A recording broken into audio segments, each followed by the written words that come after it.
क्या हुआ जो एक पत्ता टूट कर गिरा जमीन पर। कल नई कोपले आएंगी नव पर्णों से सजेगा वृक्ष। एक सदानंद गिरा मातृभूमि पर दूसरा सदानंद आएगा। हिंदू राष्ट्र गौरव वैभव नित आगे बढ़ता जाएगा. हे बोल आहेत काल राज्यसभेत आपले कृत्रिम पाय सभागृहाच्या टेबलावर ठेवत डाव्या विचारसरणीच्या आणि काँग्रेसच्या हिंसाचाराची पाप मांडणाऱ्या सदानंद मास्टर यांचे. सदानंद हे राष्ट्रीय स्वयंसेवक संघाचे एक समर्पित स्वयंसेवक. कम्युनिस्टांचा प्रभाव असणाऱ्या कन्नूर भागात ते संघाचं काम करायचे. हिंदूंचं संघटन करत गावोगावी प्रवास करायचे. हे सगळं कम्युनिस्टांना असह्य वाटलं. एकदा सदानंद त्यांच्या काकांना भेटून कन्नूर जिल्ह्यातील मत्तानूर येथील घरी परतत होते. त्याचवेळी कम्युनिस्ट पक्षाच्या काही गुंडांनी त्यांच्यावर हल्ला केला.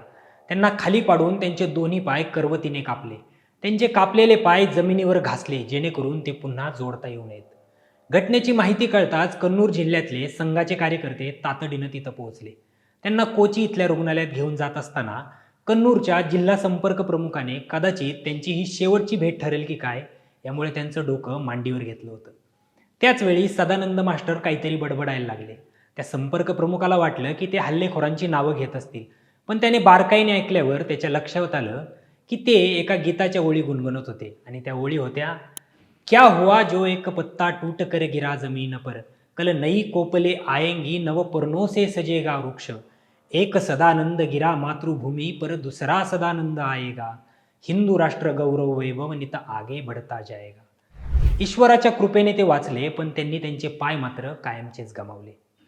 राज्यसभेत काल ज्यावेळी त्यांनी त्यांचे कृत्रिम पाय देशाला दाखवले तेव्हा लक्षात येतं की राष्ट्रीय स्वयंसेवक संघ आणि भारतीय कम्युनिस्ट पक्ष दोघांची स्थापना एकाच वेळी म्हणजे 1925ला झाली असली तरी आज संघ प्रत्येक गावागावात का पोहोचला आणि कम्युनिस्ट मात्र काडीला सुद्धा का उरले नाहीत.